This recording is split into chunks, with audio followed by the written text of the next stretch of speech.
Episode 30 मुखौटा। उन officer के साथ जो हादसा हुआ था, इश्क उनसे बुरी तरह से घबरा गई थी। एम्बुलेंस से उन लोगों के लिए जाने के कुछ देर बाद दूसरी पुलिस टीम आती है, जिसका अधिकारी एक जेंट्स पुलिस ऑफिसर था। वह यहाँ पर मौजूद सारे सबूत को इकट्ठा करता है।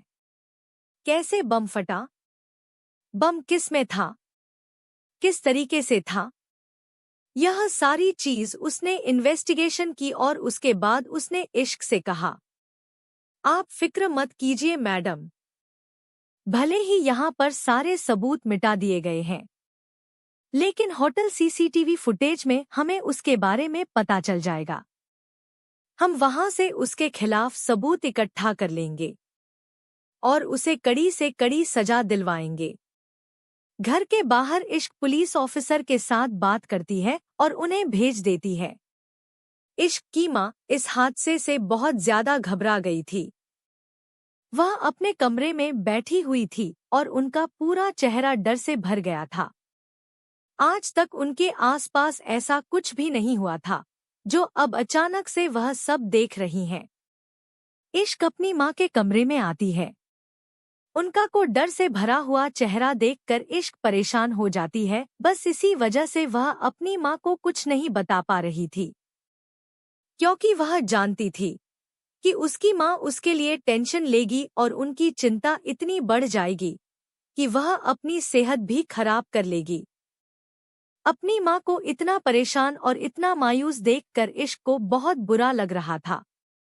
बस इसी वजह से वह अपनी माँ के साथ इन सब बातों को शेयर करने से डरती थी, और आज उसका वही डर साबित हुआ है।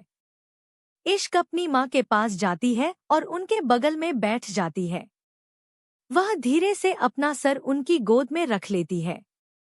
उसकी माँ होश में आती है और इश्क को अपने गोद में देखती है। उन्होंने धीरे से इश्क के माथे को सहलाना शुरू किया और उससे कहा, यह सब क्या हो रहा है इश्क? कोई अनहोनी तो नहीं होने वाली है? क्या कुछ ऐसा है जो तुम मुझे बताना चाहती हो और बता नहीं पा रही हो? अगर ऐसी बात है तो प्लीज मुझसे शेयर करो। मैं तुम्हें ऐसे नहीं देख सकती हूँ। आज हमारे घर में इतना बड़ा हादसा हुआ है, मैं इसे चाह कर भी नहीं भूल सकती हूँ। इश्क अपनी माँ की बात सुन रही थी और उसकी माँ धीरे धीरे उसके सर को सहला रही थी। वह अपनी माँ की गोद में से सर को हटाती है और उन्हें देखते हुए कहती है, माँ ऐसा कुछ भी नहीं है, यह बस एक हादसा है और कुछ भी नहीं। आपको इतना परेशान होने की जरूरत नहीं है। मैं हूं ना सब संभालने के लिए। आपने इतने सालों तक मुझे संभाला है। क्या आपको मुझ पर इतना भरोसा नहीं है कि मैं सब कुछ संभाल सकती हूँ? ऐसी बात नहीं है इश्क। मुझे पता है कि तुम सब कुछ संभाल सकती हो। मुझे मेरी बेटी पर इतना भरोसा है। मुझे बस तुम्हारी फिक्र है और तुम जानती हो कि मेरा फिक्र करना बनता है। मैंने अपनी जिंदगी में बहुत से उतार चढ़ाव देखे हैं। तुम्हें तो पता ही है, मैं तुम्हें नहीं खो सकती हूँ। तुम मेरी जिंदगी का आखिरी सहारा हो। तुम मेरे जीने की वजह हो। अगर तुम्हें कुछ हो गया तो मैं कहाँ जाऊंगी? कहते हुए उसकी माँ की आंखों में आंसू आ गए थे। अपनी माँ को रोता हुआ देख इश्क उनके हाथों को थाम लेती है। वो अपने हाथों से उनके आंसू साफ करते हुए कहती है, मुझे पता है माँ कि आपका मेरे अलावा इस दुनिया में कोई भी नहीं है, तो मेरा भी तो आपके अलावा इस दुनिया में कोई भी नहीं है। आपने मुझे सिर्फ पाला ही नहीं है, बल्कि परवरिश में कोई कभी भी नहीं रखी है। आपने मुझे जिंदगी जीने का एक नया तरीका सिखाया है। हालातों से लड़ना सिखाया है। लोगों से लड़ना सिखाया है। तभी तो आज मैं डॉक्टर हूँ और फक्र से कह सकती हूँ कि मेरे साथ मेरी माँ खड़ी है। पर मैं तुम्हारी अपनी माँ नहीं हूँ, उसकी माँ ने उसकी आंखों में देखते हुए कहा। तो इश्क ने उनके मुंह पर हाथ रखते हुए गुस्से में अपने चेहरे को ना में हिलाया और गुस्से में बोली, खबरदार जो ऐसी बात अपने मुंह से निकाली तो। किसने कहा कि आप मेरी माँ नहीं हैं? कौन कहता है कि सिर्फ जन्म देने वाली माँ होती है? अगर ऐसा होता है तो कहाँ है मेरी जन्म देने वाली माँ? मुझे नहीं पता है। मैंने तो हमेशा से आपको ही देखा है। आप ही मेरी माँ है। मुझे लावारिशों की तरह सड़क पर छोड़ देने वाले वह लोग मेरे माता पिता नहीं हो सकते हैं। उन्होंने एक दूध पीती बच्ची को सड़क पर ही मरने के लिए छोड़ दिया था। मेरी माँ तो आप है, जिन्होंने मुझे सहारा दिया, मुझे संभाला, मुझे अपना नाम दिया, मुझे इस काबिल बनाया कि मैं आज इस मुकाम पर खड़ी हूँ। यहाँ तक लाने के लिए आपने कितना सैक्रिफिस किया है, यह मैं देख सकती हूँ। आपने कभी शादी नहीं की। आपके घर वालों ने आप पर गलत इल्जाम लगाया, आपको घर से निकाल दिया। यहाँ तक कि जिस इंसान के साथ आपकी शादी होने वाली थी, उसने भी आपको अपनाने से इनकार कर दिया, क्योंकि आप किसी को यह बात ही नहीं पाई कि मैं एक लावारिस बच्ची हूँ। सारी दुनिया सी लड़ी, अपनों से लड़ी, आपने मुझे सहारा दिया, मुझे अपनाया, मेरे लिए खड़ी हुई। और आपको लगता है कि मैं ऐसे हालातों में आपसे कुछ छुपाऊंगी? आज के बाद कभी यह शब्द अपनी जुबान पर मत लाइएगा कि आप मेरी माँ नहीं हैं। सिर्फ आप ही मेरी माँ है और हमेशा आप ही मेरी माँ रहेगी। जन्म देने वाले से पालने वाला बड़ा होता है, और मेरी परवरिश एक ऐसी औरत ने की है जो ममता की एक मिसाल है। मुझे नाज है आपके ऊपर और मुझे फक्र है कि मैं आपकी बेटी हूँ। उसकी माँ की आंखों में आंसू आ जाते हैं और वह इश्क को अपने गले से लगा लेती है। उसकी माँ इश्क से गले से लगते हुए कहती है, कल रात तुम मेरे साथ सो रही थी क्योंकि तुम्हें डर लग रहा था। क्या आज रात मैं तुम्हारे साथ सो सकती हूँ?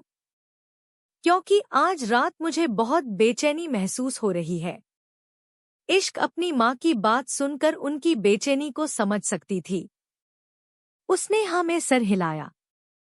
वह अपनी माँ के बगल में लेट जाती है और धीरे धीरे उनको सर को सहलाते हुए सुलाने की कोशिश करती है।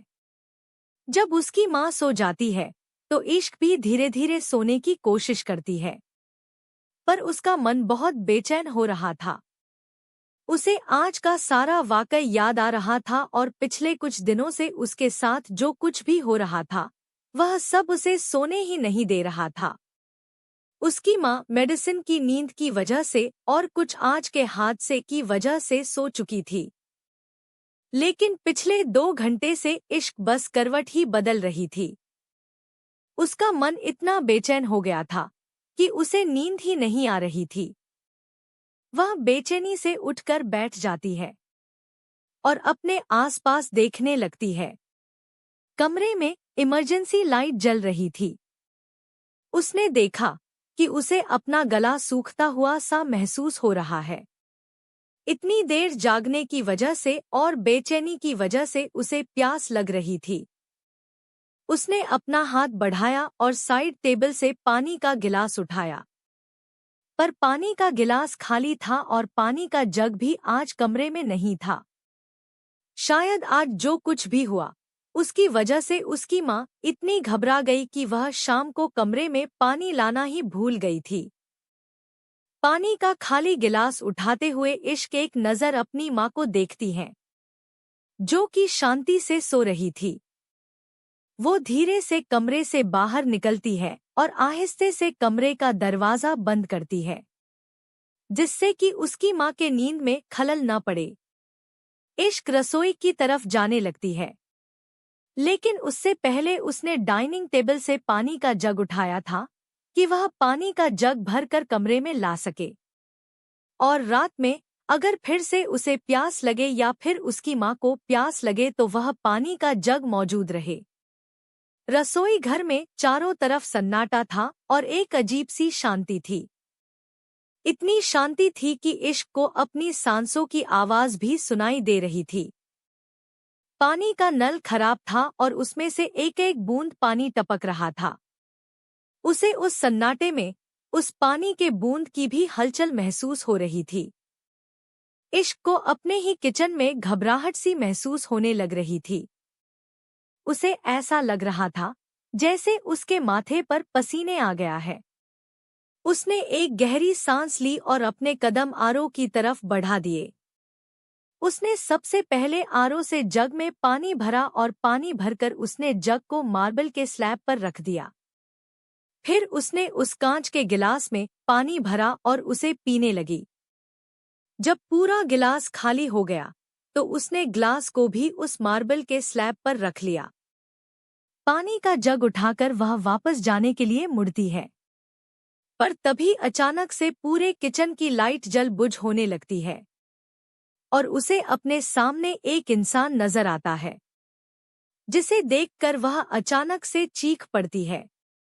वह देखती है उसके सामने एक लंबे चौड़े कद काठी का एक व्यक्ति खड़ा है, जिसके चेहरे पर अजीब सा मुखौटा है और उसने हुड्डी पहन रखी है। उसने जिस तरीके की हुड्डी पहनी हुई थी, जिसने उसके चेहरे को ऊपर से हल्का सा ढक रखा था, जिससे कि इश्क को उसका चेहरा नजर नहीं आ रहा था।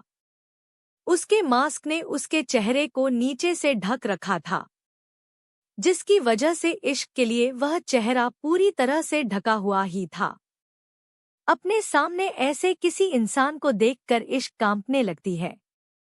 उसके हाथों से वह पानी का जग ऐसे कांप रहा था कि उसमें रखा हुआ पानी छलक रहा था। इश्क अपने सामने खड़े उस इंसान को देखकर जोरों से सांसें लेती है। उसे इतना डर लग रहा था कि अब उसे अपनी सांसें तेजी से चलती हुई महसूस हो रही थी।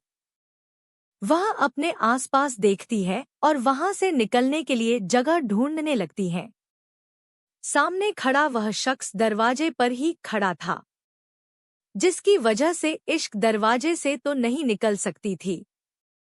इश्क को समझ नहीं आ रहा था कि उसे इस वक्त क्या करना चाहिए। उसका दिमाग सुन्न हो गया था। वह इतना भयंकर मुखौटा था कि उसे देखकर इश्क अपनी जगह पर खड़े खड़े कांपने लगी थी। इश्क अपने लिए बचने की जगह तलाश कर रही थी कि तभी उसने देखा मुखौटा पहना हुआ वह शख्स धीरे धीरे इश्क की तरफ अपने कदम बढ़ा रहा है। उसे अपने पास आता देख इश्क पीछे की तरफ कदम बढ़ाने लगती है, पर वह स्लैब से टकरा गई थी। उसके हाथों में पानी का जग था जो बुरी तरह से कांप रहा था, जिसकी वजह से उसका सारा पानी नीचे जमीन पर गिर रहा था। उसकी सांसें और अनियंत्रित हो गई थी और दिल की धड़कनें तेजी से दौड़ रही थी। माथे पर पसीना आ गया था और आंखें डर से बड़ी हो रखी थी। मुखौटा पहने हुआ वह शख्स तेज कदमों से इश्क के पास आता है और बिल्कुल उसके करीब आकर खड़ा हो जाता है।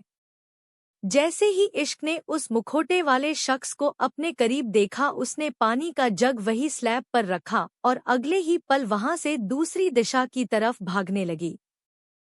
पर इससे पहले कि वह दरवाजे के पास पहुंच पाती, पीछे से एक मजबूत हाथों ने उसे पूरी तरह से जकड़ लिया और अपनी गिरफ्त में कर लिया।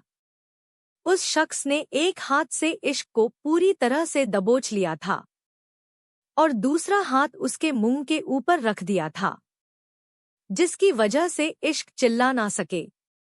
वह शख्स खतरनाक तरीके से इश्क के कानों के पास झुकता है और अपने ठंडी और सर्द आवाज में उसके कानों में कहता है, सस सस सस, शांत हो जाओ मेरी इश्क। तुम नहीं चाहती हो ना कि मैं तुम्हें परेशान करूं। अगर तुमने कोई भी होशियारी करने की कोशिश की तो तुम्हारे साथ क्या हो सकता है, यह तुम सोच भी नहीं सकती हो। इसीलिए जब मैं तुम्हारे मुंह से हाथ हटाऊं तो तुम्हें आवाज नहीं निकालनी है और ना ही चिल्लाना है। अगर तुमने ऐसा किया तो इस घर में तुम और तुम्हारी माँ रहती है। हो सकता है कल की हेडलाइन तुम दोनों के ऊपर ही हो, इसीलिए शांत हो जाओ और आराम से खड़ी रहो। समझ गई डॉट? वह आवाज इतनी ठंडी और सख्त थी कि इश्क की रीढ़ की हड्डियां तक कांप गई थी। वह जल्दी से अपना चेहरा हाँ में हिलाती है तो उस मुखौटे वाले इंसान ने इश्क के कानों में खतरनाक तरीके से कहा, smart girl I like it. उस मुखौटे वाले आदमी ने इश्क के मुंह से हाथ हटा दिया। इश्क की सांस जो गले में ही फंसी हुई थी, उसने तेजी से सांस लेना फिर से शुरू कर दिया था और उसका मुंह खुल गया था। उसकी आंखें डर से बड़ी हो गई और वह डरते हुए अपना चेहरा हल्का सा पीछे कर देखने लगी। पर उस इंसान ने उसे अपनी बाहों से आजाद नहीं किया, बल्कि अपना दूसरा हाथ भी उसकी बाहों के इर्द गिर्द लपेट दिया। वह पूरी तरह से इश्क को अपनी बाहों में लेकर खड़ा हो गया। इश्क की पीठ उसके सीने से लगी हुई थी और उसके चौड़े सीने को इश्क अपने पीठ पर महसूस कर पा रही थी। उस इंसान ने खतरनाक और डरावने अंदाज में इश्क के कानों के पास झुकते हुए कहा, तो अब मुझे बताओ मेरी इश्क, तुमने ऐसा क्यों किया? तुमने पुलिस को क्यों बुलाया? तुम्हें पता है, तुम्हारे ऐसा करने पर मैं तुम्हें देख नहीं पा रहा था और मुझे कितना गुस्सा आया। मैं तुम्हें एक मिनट के लिए भी अपनी नजरों से दूर नहीं करना चाहता हूँ। हर पल हर घड़ी मैं बस तुम्हें ही देखना चाहता हूँ। Episode 31, mask man. मास्क वाले आदमी का हाथ इश्क के मुंह पर था और उसने इश्क के मुंह और नाक दोनों को ढक रखा था। इश्क की सांस धीरे धीरे चलने लगी थी और वह घबराते हुए अपना चेहरा भी नहीं हिला पा रही थी। उस मास्क वाले आदमी ने इश्क के कानों में खतरनाक तरीके से फुसफुसाते हुए कहा, तो बताओ मुझे जानेमन, तुमने ऐसा क्यों किया?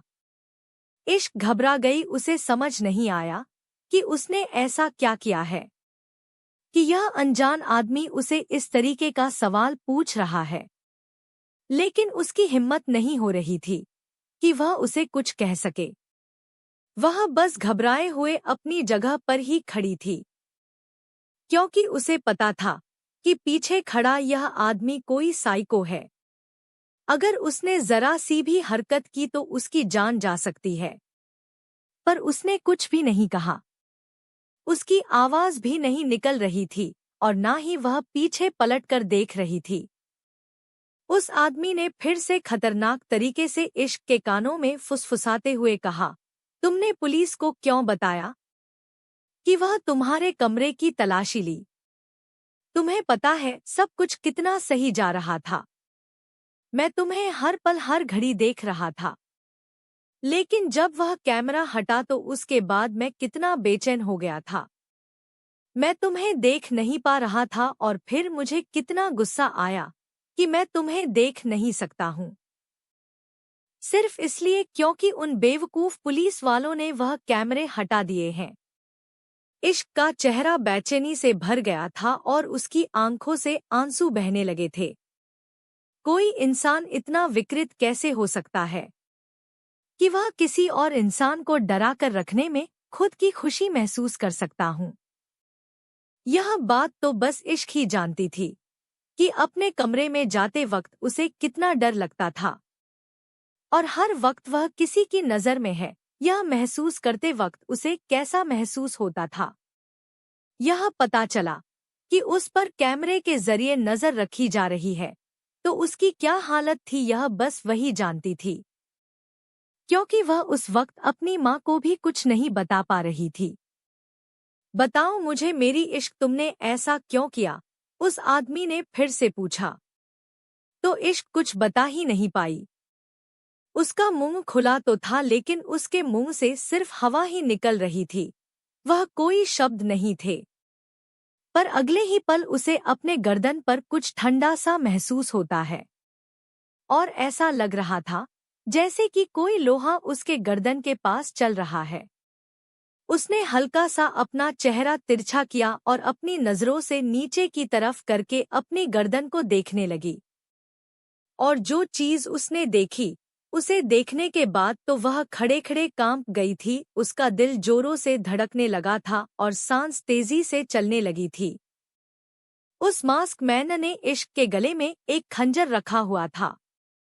डर के मारे इश्क का इतना बुरा हाल हो रहा था कि वह अगर बेहोश भी हो जाती और बेहोशी की हालत में अगर उसका खून भी हो जाता तो शायद उसे पता भी नहीं चलता। वह खंजर धीरे धीरे इश्क के गले से होता हुआ उसके होठों के पास आया और उसके होठों को छूने लगा। इश्क डर जाती है। उसे पता चल गया था कि जब तक वह नहीं बोलेगी तब तक यह साइको रुकेगा नहीं। उसने घबराहट से अपनी जबान खोली और हकलाते हुए बोलना शुरू किया। मुझे डर लग रहा था, यह सोचकर कि कोई हर पल मुझ पर नजर रखे हुए हैं। अच्छा, तो तुम्हें डर लग रहा था। ठीक है, मैं तुम्हारी सिचुएशन समझता हूँ जाने मन। लेकिन अब बताओ मैं क्या करूँ?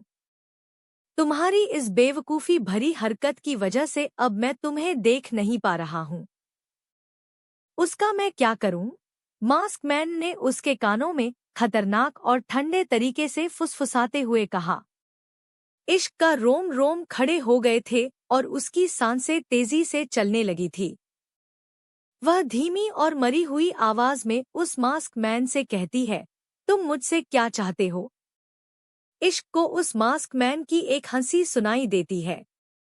पहले तो वह हंसी बहुत धीरे थी, लेकिन धीरे धीरे वह हंसी बढ़ने लगती है। उस हंसी को तेज होता हुआ देख इश्क डर जाती है और घबराते हुए उसे देखने लगती है। मास्क मैन हंसते हुए इश्क के चेहरे की तरफ झुकता है और उससे कहता है, अच्छा सवाल है डॉट। इश्क हैरान हो गई थी। उस इंसान को इश्क के सवाल पर मजाक नजर आ रहा था। क्या पर उसकी हिम्मत नहीं थी उससे यह सवाल पूछने की, इसलिए वह अपनी जगह पर ही खड़ी थी।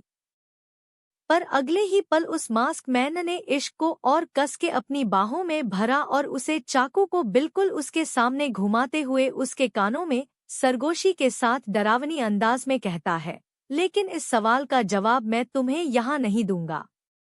इसके लिए तुम्हें मेरे पास आना होगा और बहुत जल्द तुम मेरे पास आओगी। इश्क की आंखें हैरानी से छोटी हो जाती है। उसे कुछ समझ ही नहीं आ रहा था यह इंसान कहना क्या चाहता है। लेकिन एक तो वह किसी अनजान मास्क मैन की चपेट में थी और दूसरा उसके सामने एक तेज धारदार चाकू नाच रहा था।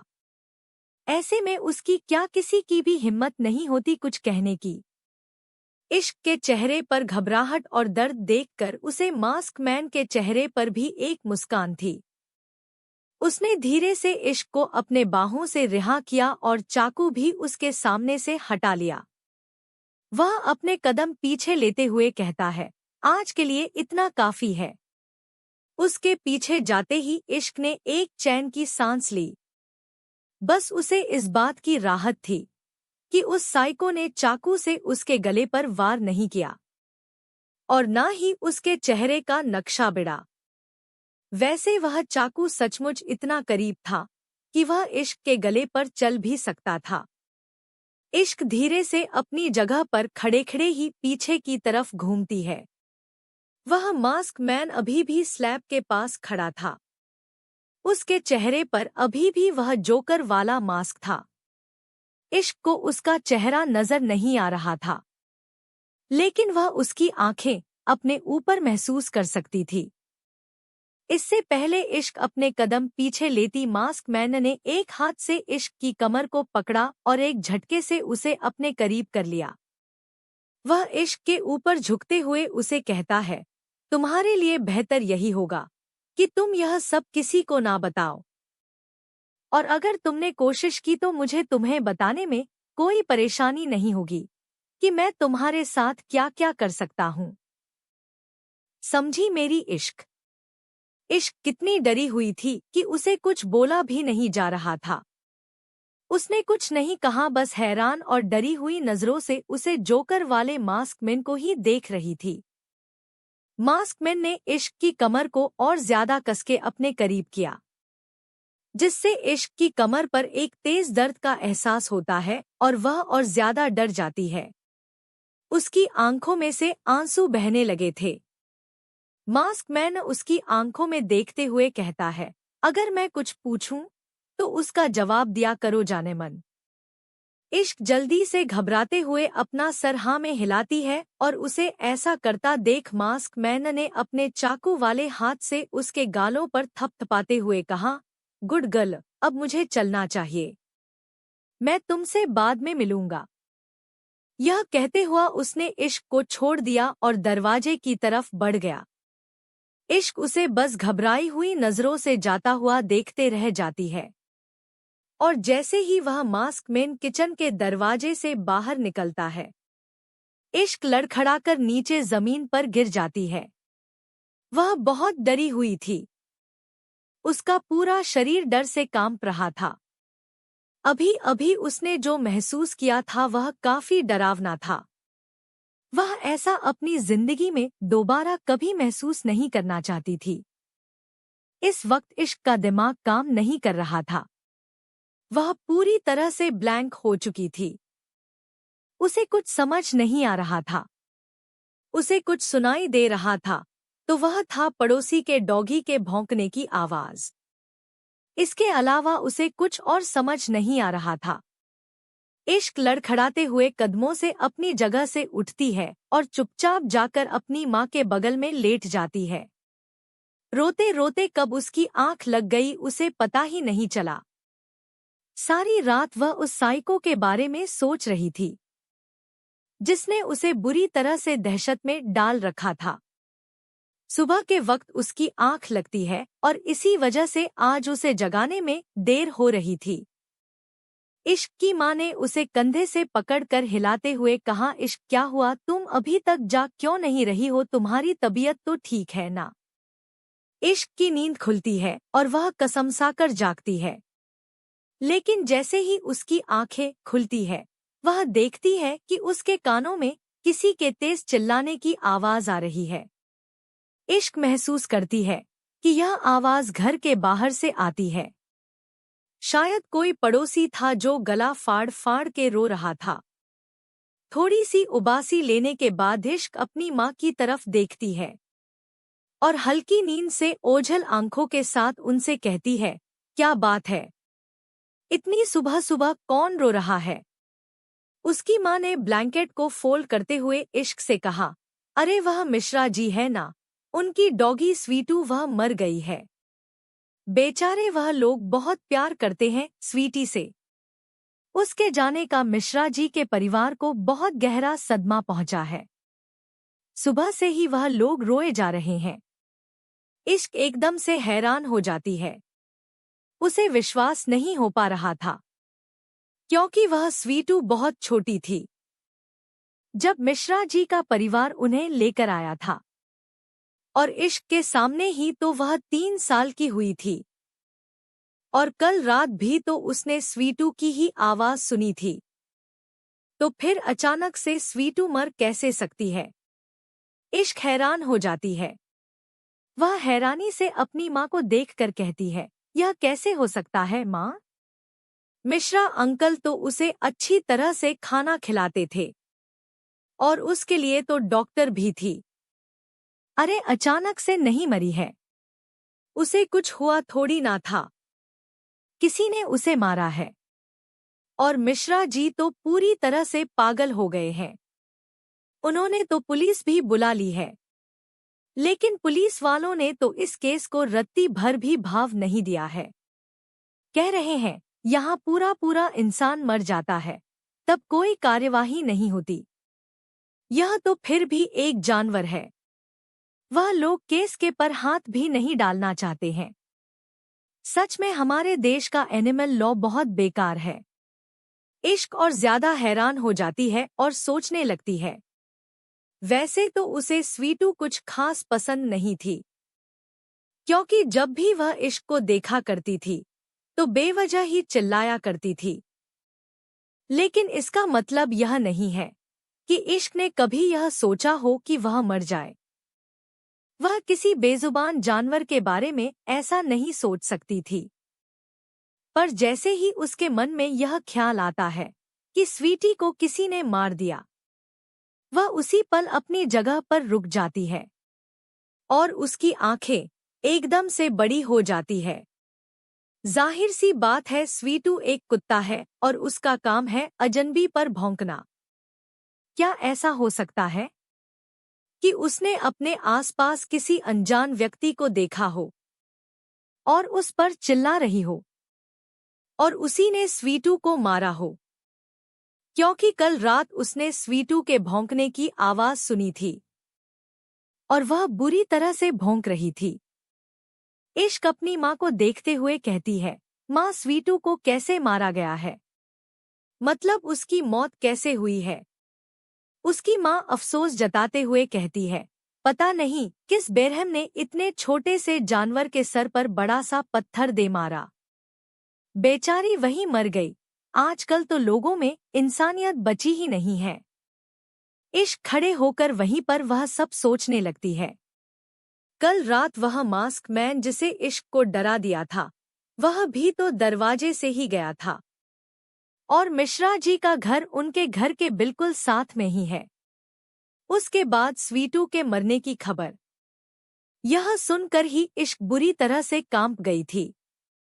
कहीं यह दोनों बातें आपस में जुड़ी हुई तो नहीं है? इश्क की माँ ने उसके कंधे पर हाथ रखकर उसे हिलाते हुए कहा, क्या हुआ इश्क?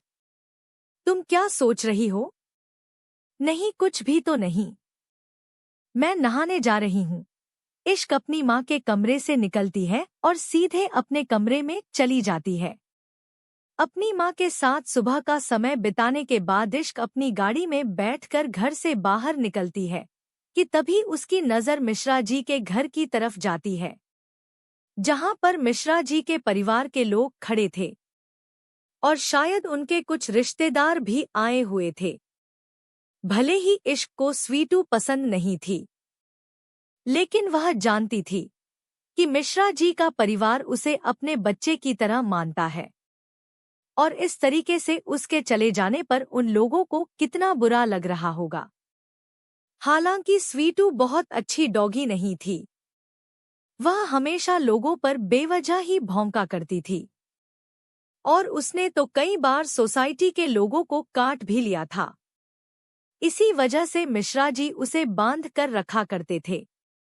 वह उसे अपने घर में खुला छोड़ दिया करते थे और वह उनके पूरे गार्डन में खेला करती थी। आज स्वीटू के जाने से कहीं ना कहीं इश्क को भी बुरा लग रहा था और खासकर यह सोचकर कि उसके मौत के पीछे कहीं ना कहीं इश्क एक वजह हो सकती है। एपिसोड 32, आकर्ष के हाथों का मसाज। पिछली बार आकर्ष ने जो हरकत की थी, उसके बाद इश्क को बहुत बुरा लग रहा था और इश्क को बहुत गुस्सा भी आया था। उसने मैनेजमेंट से आकर्ष की शिकायत की कि आकर्ष का केस किसी और डॉक्टर को रेफर कर दे। हायर अथॉरिटी ने बातचीत करने के बाद यह फैसला लिया कि आकर्ष ठीक नहीं हुआ है। उसका दिमाग अभी भी असंतुलित है। इसीलिए जो सेशन उसे 20 दिन में कंप्लीट करना था, उसे वापस से बढ़ाकर 3 महीने कर दिया गया था। लेकिन केस अभी भी इश्क के पास ही था। मैनेजमेंट ने उसे केस को किसी दूसरे डॉक्टर को रेफर नहीं किया था, क्योंकि आकर्ष इश्क के पास बहुत जल्दी रिकवर कर रहा था। हालांकि अभी भी वह ठीक नहीं हो पाया था, लेकिन फिर भी वह लोग चाहते थे कि इश्क ही उसका इलाज करें। अस्पताल पहुंचने के बाद जब इश्क को पता चलता है कि आज उसे फिर से जेल हाउस जाना है आकर्ष से मिलने के लिए, तो वह नाराज हो जाती है और नाराजगी में डॉक्टर पारस के पास चली जाती है, क्योंकि लास्ट टाइम आकर्ष ने उसकी जिस तरीके की पेंटिंग बनाई थी, वह उसके बाद दोबारा से आकर्ष का सेशन नहीं करना चाहती थी।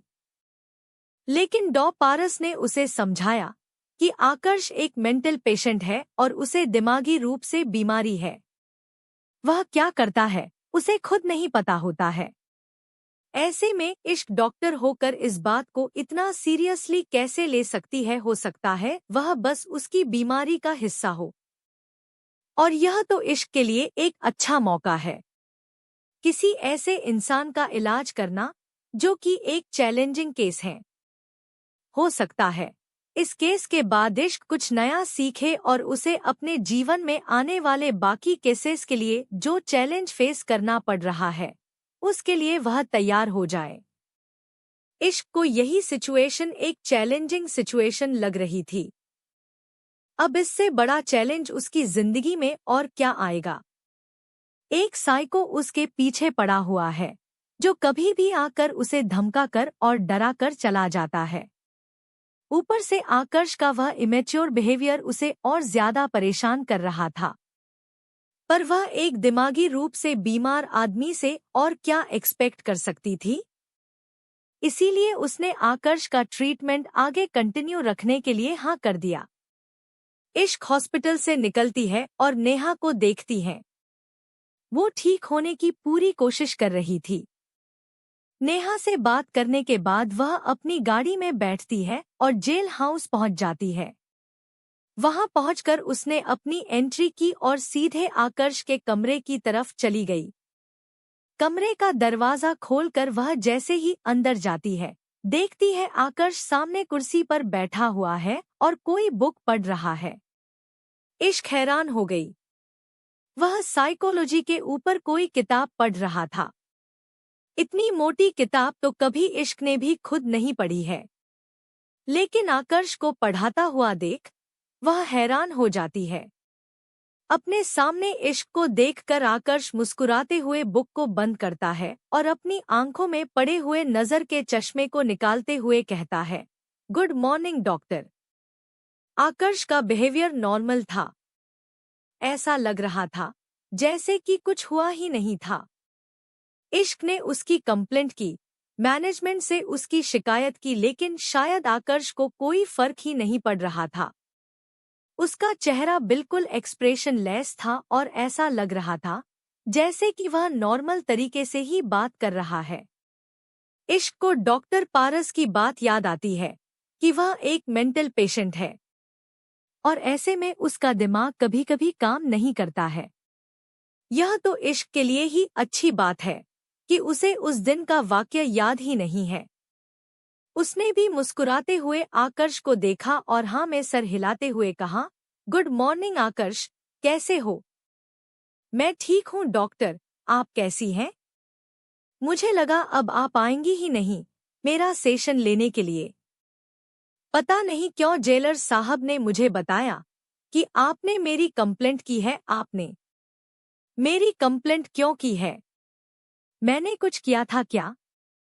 आकर्ष की बात से इश्क को यकीन हो जाता है कि जरूर आकर्ष को उस दिन का कोई भी वाक्य याद नहीं होगा, इसलिए इस तरीके से उससे बात कर रहा है।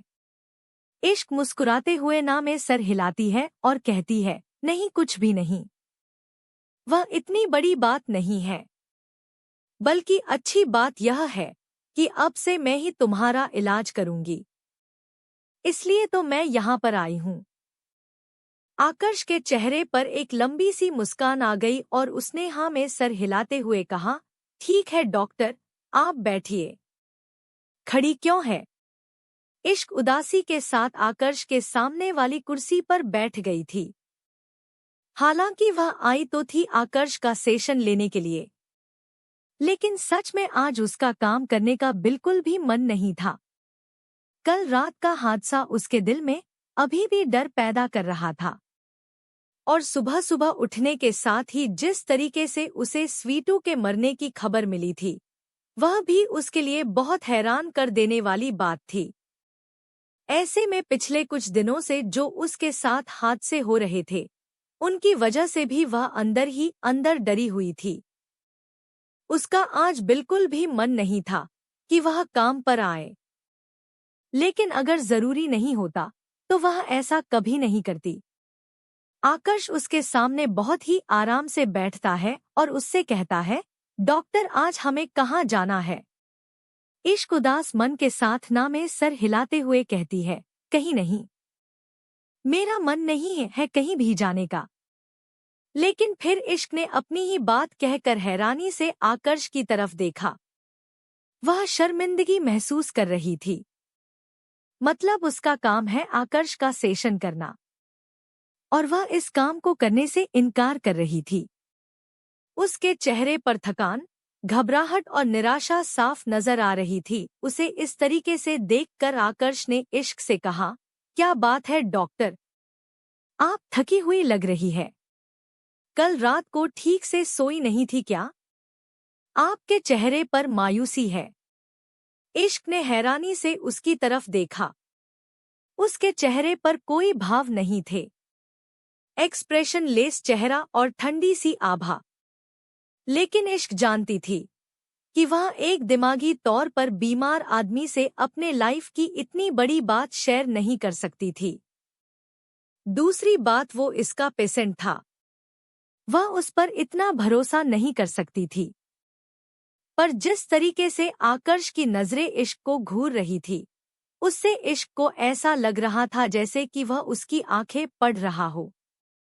इश्क ने जल्दी से अपना चेहरा दूसरी तरफ किया और अपने गले को साफ करते हुए कहा, नहीं कुछ भी नहीं, बस ऐसे ही थोड़ा सा घर की टेंशन है और कोई बात नहीं है।